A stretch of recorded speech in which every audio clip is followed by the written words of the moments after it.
Good afternoon everyone. आपको slide दिख रही है सबको? Yes sir. ओके, तो जैसे इससे पहले थ्योरी वाले पोर्शन में हम लोगों ने कवर किया था कंडेंसेशन क्या होता है, मैंने आपको एक्सप्लेन किया था। हमने ये इसके टाइप्स देखे थे कि फिल्म वाइज कंडेंसेशन होता है, ड्रॉप वाइज कंडेंसेशन होता है। तो बेसिकली तो जैसे ये नेक्स्ट स्लाइड में अगर आप देखें हाँ, फिल्म वाइज कंडेंसेशन क्या होता है, ड्रॉप वाइज कंडेंसेशन क्या होता है, तो यहाँ पर ये और भी क्लियर है। नेक्स्ट अगर हम लोग देखते हैं कंडेंसेशन में, कंडेंसेशन दो तरह से फॉर्म होता है, फिल्म वाइज होता है, ड्रॉप वाइज होता है। वी ऑलरेडी स्टडी ये बेसिक डिफरेंस है और बहुत ही इंपॉर्टेंट डिफरेंस है फिल्म वाइज और ड्रॉप वाइज कंडेंसेशन में। तो यहाँ पर देखो फिगर के फॉर्म में एक्सप्लेन किया हुआ है।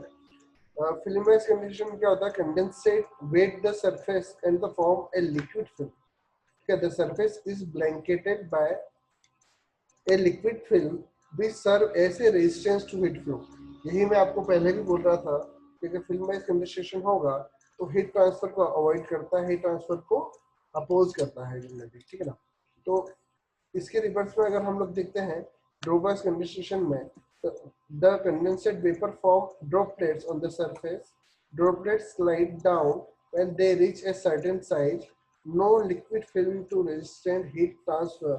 As a result, heat transfer rate that are more than 10 times larger than within the film condensation can be achieved। मतलब मैंने आपको बोला था ड्रॉप वाइज में कंडेंसेशन में सबसे ज्यादा क्या होता है, हीट ट्रांसफर होता है। तो यहाँ पर इमेज से एकदम क्लियर है। यहाँ देखो, यहाँ एरो अगर मेरा दिख रहा है आपको, तो सरफेस का टेम्परेचर 80 डिग्री सेंटीग्रेड है, सराउंडिंग के कांटेक्ट में आया तो ये लिक्विड फॉर्म किया और एक लेयरिंग फॉर्म कर दिया, लिक्विड फिल्म यहाँ पे इसने फॉर्म किया है।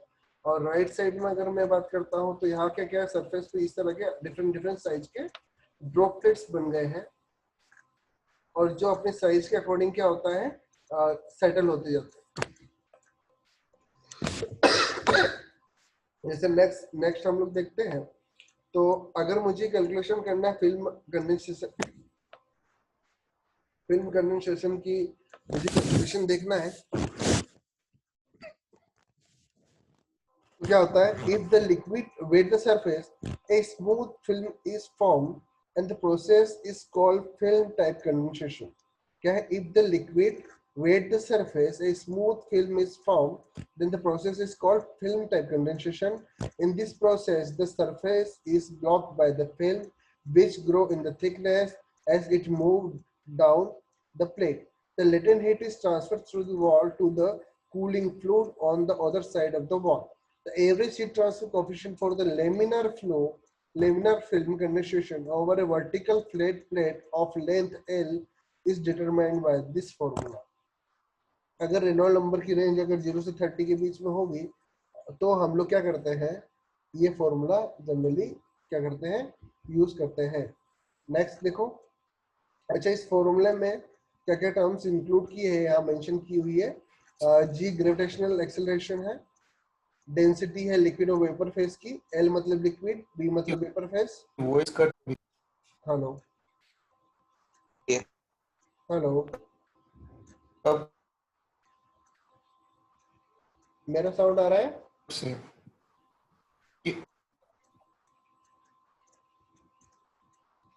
Hello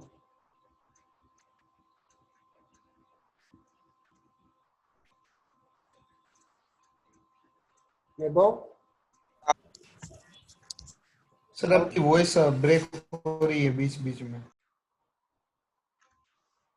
hello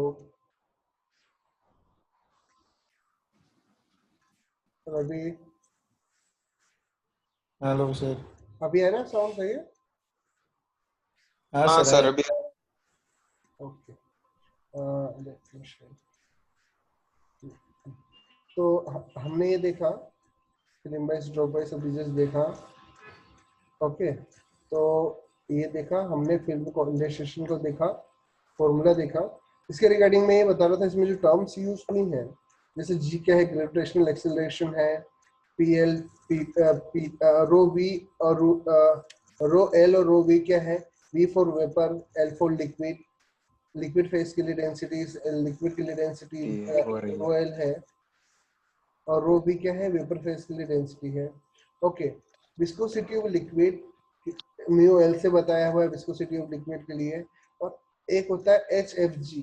H F G क्या होता है, modified latent heat of vaporisation. उसके लिए हम लोग ये फॉर्मूला जनरली यूज करते हैं हम लोग, H F G plus 0.6 eight C P L capacity of liquid, heat capacity of liquid, T saturated minus TS, TS बोले तो सरफेस का टेम्परेचर, TS मतलब saturation temperature of fluid. KL क्या है, थर्मल कंडक्टिविटी है और लिक्विड है। L क्या है, लेंथ ऑफ वर्टिकल प्लेट है। TS सरफेस टेम्परेचर है प्लेट का, और TS क्या है, saturation temperature of condensing fluid है। तो अगर इस केस में अगर मैं निकालूं एवरेज हीट ट्रांसफर, हाँ रवि। सर वो प्रीवियस स्लाइड में आप जो बोले थे ना तब वॉइस कट हो रही थी, अभी एक्सप्लेन कर दोगे एक बार फिल्म क्या आपने फिल्म बोला इस? कंडेंसेशन के बोल रहे हो आप? देखो हाँ ये सर, स्लाइड है क्या? हाँ सर, हाँ यही। ओके, तो इसमें क्या होता है, अगर मैं आपसे पूछता हूँ कि डिफाइन द कंडेंसेशन, जो सपोज क्वेश्चन है हमारा व्हाट इज कंडेंसेशन, तो आप बेसिक डेफिनेशन लिखोगे। और अभी हम लोग क्या करेंगे, पहले देखते हैं फिल्म कंडेंसेशन क्या होता है। तो फिल्म कंडेंसेशन जनरली क्या होता है, जो हमारा लिक्विड होता है वो सरफेस को वेट करता है, पहली कंडीशन। दूसरा क्या होता है, इसके ऊपर एक कोटिंग फॉर्म कर देता है, तो इस टाइप का कंडीशन कहलाता है film condensation. If the liquid wet the surface, a smooth film is formed, and this process is called film type condensation. एक clear है? In this process, the surface is blocked by the film, which grows in thickness as it moves down the plate. The latent heat is transferred through the wall to the cooling fluid on the other side of the wall. अभी जैसे मैंने आपको पहले भी explain किया, simply जैसे हमको लिखते हैं वो मैंने आपको बताया। अब इसको सिंपल टर्म में अगर हम लोग को समझना है तो सिंपल सा है कि अगर हमारा सरफेस ठंडा है, कंडीशन कहाँ होता है, थोड़ा कोल्ड सरफेस पे होता है, ठीक है ना। क्योंकि क्या होता है, हमारा वेपर जो रहता है उसमें उसकी लेटेंट हीट ज्यादा रहती है, तो वो क्या करता है, अपनी लेटेंट हीट सरफेस को प्रोवाइड कर देता है और सरफेस पे सेटल हो जाता है, ठीक है ना। तो अगर वो सेटल होते टाइम सरफेस को वेट करता है, और क्या करता है, सरफेस को वेट करता है और एक फिल्म प्रिपेयर, मतलब उसके सरफेस में फिल्म बनाता है, ठीक है। तो इस टाइप का जो कंडेंसेशन कहलाता है वो फिल्म बेस्ड कंडेंसेशन कहलाता है, ये इसमें मेंशन किया हुआ है। दूसरा क्या है, इसमें इसमें जो होता है लेटेंट हीट ट्रांसफर होती है वेपर टू कोल्ड सरफेस पे। जो हमारा कूलिंग सरफेस या कूलिंग फ्लूइड है उसके सरफेस पे क्या होगा, heat transfer, latent heat transfer होगी हॉट बॉडी, हॉट फ्लूइड या hot steam to cold fluid surface पे। तो फ्लूइड भी हो सकता है वो, और मे बी वो सॉलिड सरफेस भी हो सकता है, पर उसका टेम्परेचर डेफिनेटली कम होना चाहिए, नहीं तो कंडेंसेशन प्रोसेस नहीं होगी। अभी अगर मैं बात करता हूँ कि फिल्म बेस्ड कंडेंसेशन के केस को मैं कंसिडर करके बात करता हूँ, अगर मेरे पास एक वर्टिकल वॉल है, ठीक है, जहां पर जिसमें मैं फ्लो जो एज्यूम कर रहा हूँ फ्लूइड का, वो क्या है, लेमिनार फ्लो है। फ्लूइड का जो फ्लो है वो लेमिनार है उसके सरफेस पे, और अगर रेनॉल्ड नंबर जो है 0 से 30 के बीच में है, तब तब मैं क्या कर सकता हूँ, अगर रेनॉल्ड नंबर जो है 0 से 30 के बीच में है, तब क्या होता है, ये फॉर्मूला एप्लीकेबल होता है जो मैंने यहाँ मेंशन किया है हीट ट्रांसफर कोएफिशिएंट निकालने के लिए। वर्टिकल कंडेंसेशन की बात कर, हाँ सूरज। सर ये फिल्म कंडेंसेशन का कोई प्रैक्टिकल एग्जांपल दो ना, मतलब ये फिल्म फॉर्म कैसे होती है सर वाटर से ऐसा? रवि बताएगा। कोई एग्जांपल है क्या, मतलब जैसे कि डेली देखने को मिलता है ऐसा? रवि। सर आपने वो बोला था ना कि विंटर में अगर अंदर एसी शुरू हो हम्म तो जो हमारा मिरर होता है आगे का, हम्म। वहाँ पे वो धुंधा धुंधा हो जाता है, तो वो फिल्म पानी की क्रिएट हो जाती है वो। हाँ अभी देखो, ये तो है, ये भी है। दूसरा एग्जांपल है कार के लिए, मैंने बोला था ये कि अगर इफ वी ड्राइव कार, ठीक है ना, और रेनी सीजन चल रहा है, तो आपने देखा होगा अंदर एक एकदम वाइट वाइट फॉग जम जाता है मिरर पे, हमने देखा है कि फॉग जम जाता है। अगर हम बंद करके ग्लासेस बंद करके अगर कार चला रहे हैं तो फॉग जम जाएगा उसके सरफेस पे। तो ये जो फॉग की जो कोटिंग है वो फिल्म कंडेंसेशन, क्योंकि अब हमारा जो ग्लास है, कार का जो ग्लास है, फ्रंट ग्लास जो है उस वो क्या हो रहा है, वो ठंडा है, के अंदर एसी चल रहा है तो हमारा सरफेस ठंडा है। तो बाहर जो टेम्परेचर, जो वेपर्स है जो अर्थ के वार्म होने की वजह से जनरेट हुई है, तो वो क्या होगी, कंडेंस होना स्टार्ट होगी। तो हम लगातार कोल्ड सरफेस को टच में रहती है तो एक कोटिंग जम जाती है व्हाइट कलर की फॉग की फॉर्म में। तो उसको आप एग्जांपल ले सकते हैं फिल्म कंडेंसेशन का। ठीक है सूरज? Okay sir. हाँ सर। ये भी है। दूसरा क्या है, अगर हम इसको और तरह से देखें तो आप क्या करो, एक स्टील का ग्लास लो, बेसिकली स्टील भी हो सकता है, कोई मेटल का ग्लास लो, उसमें आप ठंडा पानी भर के रख दो। तो क्या होगा, क्योंकि पानी ठंडा था इसलिए क्या होगा, हमारा सरफेस कोल्ड हो जाएगा। सरफेस का टेम्परेचर मतलब मेटल के पे सराउंडिंग कुछ कुछ लेयरिंग्स फॉर्म होना स्टार्ट हो जाती है लिक्विड की। फिर कुछ टाइम के बाद वो खुद ब खुद सेटल होना स्टार्ट हो जाती है। तो इनिशियली जब उसको आप पानी फिल करके रखोगे तो सरफेस बहुत कोल्ड हो जाएगा, जिससे क्या होगा, सराउंडिंग एटमॉस्फेयर में जो भी वेपर है उसके सरफेस पे कंडेंस होना स्टार्ट हो जाती है। ये तो देखा है ना हम लोगों ने। आप वाटर बोतल भी उठा के फ्रिज से बाहर रखोगे तो आप देखोगे उसके वो सरफेस पे एकदम पानी पानी हो जाता है। तो वो भी एग्जांपल है कंडेंसेशन का। ठीक है? Okay sir. हाँ सर। ओके। तो अगर मैं वर्टिकल वॉल को कंसिडर करता हूँ, ठीक है ना, तो वर्टिकल वॉल कंसिडर करता हूँ और जो मेरा फ्लूइड का जो मोशन है अगर वो लेमिनार है, कंडीशन याद रखना, अगर फ्लूइड मोशन लेमिनार है तो क्या होगा, हमारा ये फॉर्मूला एप्लीकेबल होगा जो मैंने जस्ट अभी बताया आपको। ये किस रेंज में है, अगर रेंडम नंबर की वैल्यू 0 से 30 के बीच अगर लाई करती है तो हम जनरली इस फॉर्मूले को यूज करते हैं। नेक्स्ट अगर मैं देखता हूँ, इसमें मैंने फिर इस स्लाइड में हमने ये मेंशन किया है कि यहाँ पर जो टर्मिनोलॉजी हम लोगों ने यूज की है अलग अलग तो वो क्या क्या है, जी क्या है, VL, rho L V L क्या है, एल क्या है, टी एस क्या है, टी सैचुरेटेड क्या है, ये सारी जो हमने टर्म्स यहाँ यूज की है वो मैंने यहाँ पर उसको स्पेसिफाइड किया है। नेक्स्ट क्या है, अगर ये अभी हमने बात की वर्टिकल वॉल की, हमारा वर्टिकल कोई सरफेस है, ठीक है, उस पे कंडेंसेशन हो रहा है तो वो फॉर्मूला यूज करते हैं कन्वेक्शन हीट ट्रांसफर कोएफिशिएंट निकालने के लिए। अगर सरफेस हॉरिजॉन्टल हो तो लाइक ट्यूब, अगर फ्लूइड फ्लो हो रहा है ट्यूब में तो ट्यूब तो हॉरिजॉन्टल, जनरली हॉरिजॉन्टल होती है। तो क्या होगा उसके केस में, अगर मुझे हीट ट्रांसफर कोएफिशिएंट निकालना है तो उसके लिए फॉर्मूला अब चेंज हो जाता है। क्या हो जाता है, 0.729 हो जाता है। पहले कितना था, देखो 0.943 था, और फॉर्मूला में भी चेंजेस है। विस्कोसिटी को हम लोग कंसीडर करते हैं, वहां पर विस्कोसिटी को नहीं, दोनों विस्कोसिटी को कंसीडर करते हैं।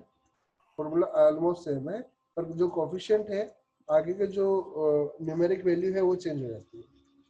ठीक है, अब ड्रॉप वाइज कंडेंसेशन की अगर मैं बात करूं तो ड्रॉप वाइज कंडेंसेशन में जैसे अभी जस्ट बताया कि ड्रॉप वाइज कंडेंसेशन में क्या होता है कि जो ड्रॉपलेट्स बनती हैं सॉलिड सरफेस या कोल्ड सरफेस पे, तो वो सरफेस को पहली बात तो वेट नहीं करेंगी, गीला नहीं करती है। दूसरा क्या होता है कि देखो क्या है, if the liquid does not wet the system, drops are form on the surface in the some random fashion. This process is called drop wise condensation.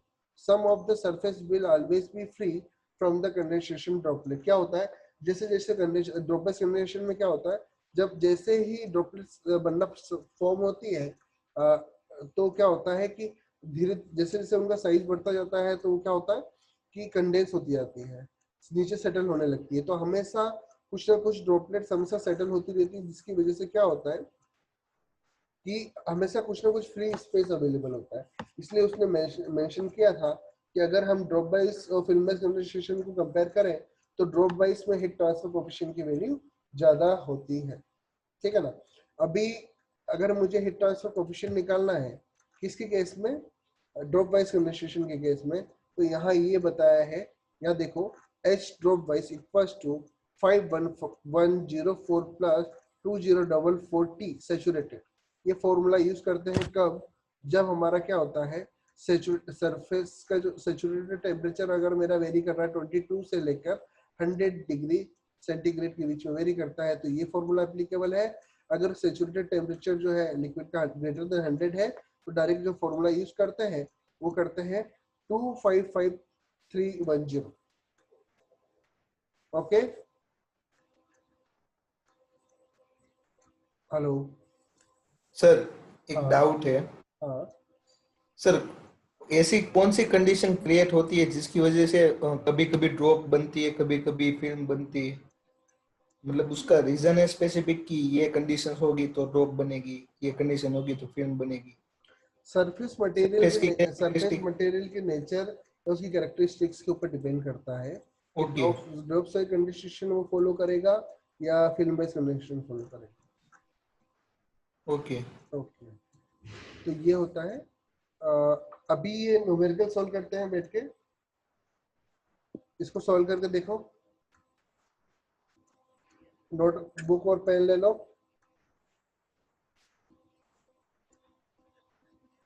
सवानी समझ में आया? Yes sir.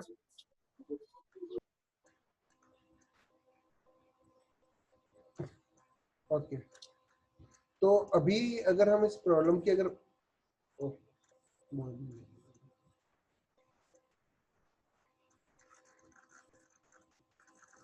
अगर हम इस प्रॉब्लम की बात करते हैं तो इसमें देखो क्वेश्चन में क्या क्या मेंशन है। ए 10 सेंटीमीटर डायमीटर, आप स्लाइड देख सकते हो। हेलो, ये सर फुल स्क्रीन हो सकती है? एक सेकंड, थोड़ा सा ये दिखेगा आपको? एक, हाँ सर दिख रहा है। ये थोड़ा फ्लैक्चुएट कर रहा है ना। ये 10 centimetre diameter copper tube pipe, इसको इसको हटा देता हूं। ठीक है, ये 10 से अभी दिख रहा है। ए 10 सेंटीमीटर डायमीटर कॉपर हाँ ball sir. is to be heated from 100 degrees centigrade to an average temperature of 150 degrees centigrade in 30 minutes. Taking the average density and the specific heat of copper in the temperature range to be, density कितना है 8950 kg per meter cube and Cp is 0.395 kilojoule per kg degree centigrade respectively. Determine the total amount of heat transfer to the copper ball. ठीक है, the average rate of heat transfer to the ball and the average heat flux हमें ये determine करना है। ठीक है, तो सबसे पहले ये मैंने करवाया है क्या शायद आपको, है रवि? हाँ सर। ये प्रॉब्लम करवाया हुआ है? पता नहीं सर, देखना पड़ेगा, शायद नहीं करवाया। शायद नहीं, चलो एक बार और कर लो अगर करवाया भी होगा तो देखो बेसिक में सबसे पहले इसमें हमें क्या क्या मेंशन किया। हमें टाइम दिया है, दो टेम्परेचर ड्रॉप दिए, मतलब T1 और T2 की वैल्यू ऑलरेडी है मेरे पास। T1 की वैल्यू 100 है, T2 की वैल्यू 150, सॉरी T1 150 है, T2 100 डिग्री सेंटीग्रेड है। डेंसिटी मेंशन की है, Cp मेंशन किया है, और ये क्या चाहता है कि हम लोग फाइंड करें total amount of heat transfer to the copper ball, मतलब Q की वैल्यू मांग रहा है हमसे, ठीक है ना। तो मुझे पता है कि Q equals to mCp delta T होता है। क्या होता है? Q equals to mCp delta T होता है, ठीक है ना। इसने यहाँ पर कहीं मेंशन नहीं किया हीट फ्लक्स हो रहा है, ये क्या बोलते हैं कुछ अलग से specific inside outside heat transfer coefficient क्या है, ये कुछ मेंशन नहीं किया है। अगर कुछ भी नहीं दिया हो, अगर हीट कैपेसिटी दी हो और डेंसिटी दी हो, तो सीधे हम लोग फॉर्मूला यूज करते हैं mCp डेल्टा T। आप भी फॉर्मूला यूज करोगे mCp डेल्टा T, और T1 T2 की वैल्यू ऑलरेडी आपके पास है, हमारे पास यहाँ डेंसिटी है, पर हमारा फॉर्मूला देखो क्या है, mCp delta T। Cp already भी है, तो हम क्या करेंगे यहाँ पर इस केस में, तो मास मुझे चाहिए, डेंसिटी मेरे पास ऑलरेडी है, तो डेंसिटी क्या होता है, मास पर यूनिट वॉल्यूम होता है। डेंसिटी क्या होता है, मास पर यूनिट वॉल्यूम होता है। तो अगर मुझे मास निकालना है तो क्या करना पड़ेगा, डेंसिटी इंटू वॉल्यूम करना होगा। देखो यहाँ पर अगर मुझे मास निकालना है तो मुझे क्या करना होगा, डेंसिटी इंटू वॉल्यूम करना होगा। और हम यहाँ बात करें स्क्वायर की, क्या होता है फॉर्मूला? सर ये सम हो गया हमारा। हो गया ना ये मैंने पहले करवाया था, मुझे ऐसा लग रहा है। करवाया था सर आप। ओके ओके ओके, अच्छा चलो कर लो, अभी अभी भी कर लो, क्या दिक्कत है। इसको सॉल्व करके देखो, यहाँ से m हमने कैलकुलेट किया, इस फॉर्मूले में पुट करेंगे, m की वैल्यू मिल जाएगी। q की वैल्यू कैलकुलेट करके देखो क्या क्या आ रही है, मुझे बताओ। Q की वैल्यू कैलकुलेट करके मुझे बताओ कितनी आ रही है।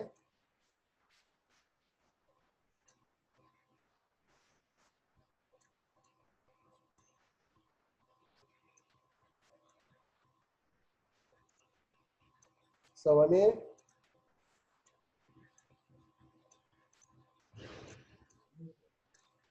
Yes sir. इसको देखो, करके सॉल्व करो क्वेश्चन को, देखो क्या आ हाँ रही है। सर। एक्चुअल में ये इंपॉर्टेंट क्वेश्चन है, इसलिए मैंने अपनी स्लाइड में रख रखा है इसको। करके देखो क्या आता है, मुझे बताओ।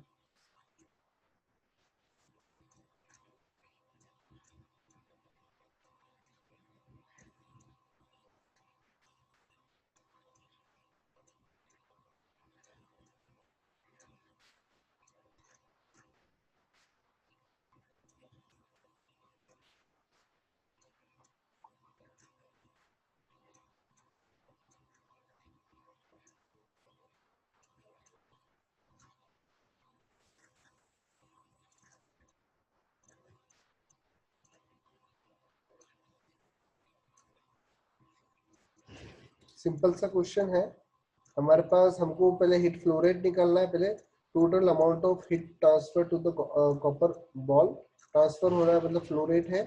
दूसरा average rate of heat transfer निकालना है, कितने सेकंड के लिए, 30 मिनट्स के लिए निकालना है। सर हम्म Q की वैल्यू 92.43 किलो जूलाई 92.4 43। यहाँ चलेगा, किलो जूल चलेगा। एवरेज निकाल लो क्यू का।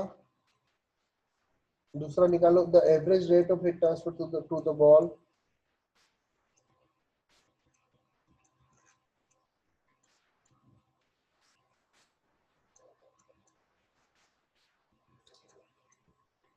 थर्टी मिनट्स सर के वो लिए है 51.41 volt. 51.41 watt. Okay, good hmm. Good, nice. सबका हो गया।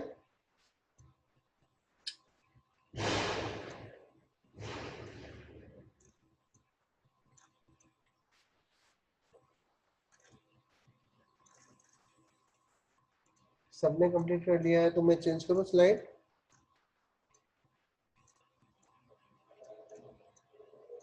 बाबूजी, हेलो। सर एक minute.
Sir 5.14 sorry 51.4 vote. Okay okay, good. I hope सबने कर लिया होगा, सबका कंप्लीट हो गया।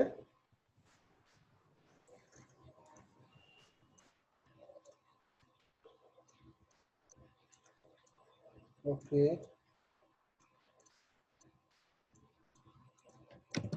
नेक्स्ट स्लाइड करते हैं। ये प्रॉब्लम नोट कर लो। ये इसका आंसर मैंने यहाँ पे शो कर दिया है। प्रैक्टिस करके देखना कितना आता है, इसको नोट कर लो। असाइनमेंट है, घर पे प्रैक्टिस करो, देखो कितना आता है। क्या दिया है, एक 15 centimetre diameter aluminium ball, similar question है जैसा अभी जैसे हमने किया, is to be heated from 80 degree centigrade to an average temperature of 200 degree centigrade. Taking the average density and specific heat of aluminum in this temperature range to be, density कितनी है 2700 kg per meter cube, Cp कितना है 0.90 kilojoule per kg degree centigrade respectively. Determine the amount of heat that is transferred to the aluminum. एक काम करो, ये अभी करके बताओ मुझे, अभी टाइम है हमारे पास, अभी करके बताओ। कर सकते हैं, बिल्कुल सेम प्रॉब्लम है।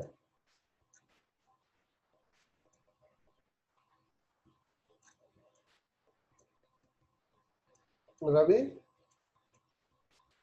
यस सर, कर रहा हूँ।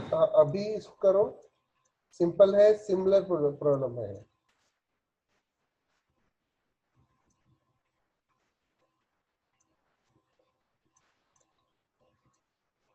आंसर ऑलरेडी मेंशन है, मैंने मेंशन किया स्लाइड में। आप अब ट्राई करो, मुझे बताओ कितना आ रहा है।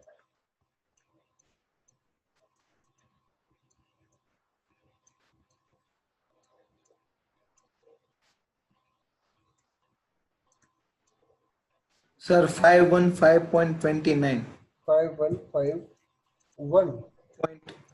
515.29 चले, गुड। Kilo joule. और किसी का?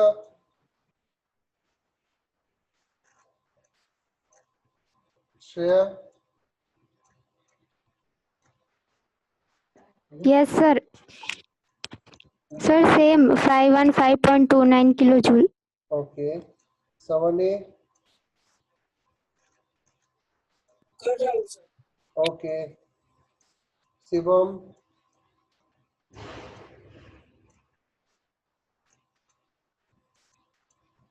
पार्थ? आज वैभव नहीं है क्या? वैभव? हेलो?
हेलो? ये हो गया, सबका कवर हो गया ये?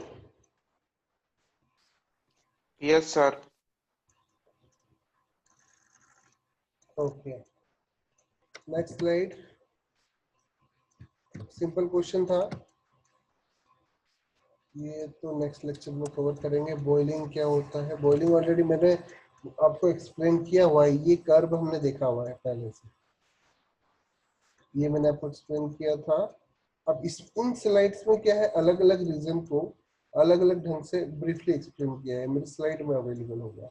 हिट ट्रांसफर करके मेरे पास मैंने सीरीज दी है आपको, स्लाइड दी है सॉरी, उसमें होगा ये सारा का सारा। क्रिटिकल हीट फ्लक्स क्या होता है, कैसे कैलकुलेट करते हैं, मैं ये नेक्स्ट लेक्चर में डिस्कस करूंगा, रीजन वाइज भी करूंगा, एक बार फिर से एक्सप्लेन करूंगा पूरी प्रोसेस को। इट विल टेक टाइम, 10 से 12 स्लाइड है ये, ठीक है ना। ये नेक्स्ट में इसको कंप्लीट करेंगे। हमने फिन कंप्लीट कर लिया है ऑलरेडी।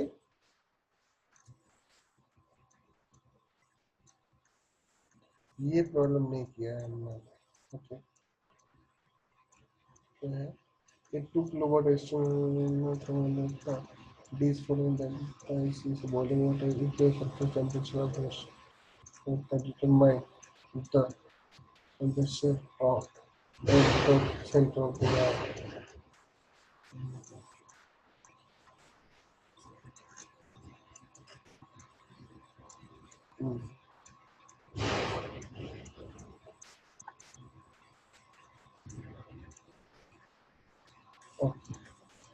ओके, ठीक है।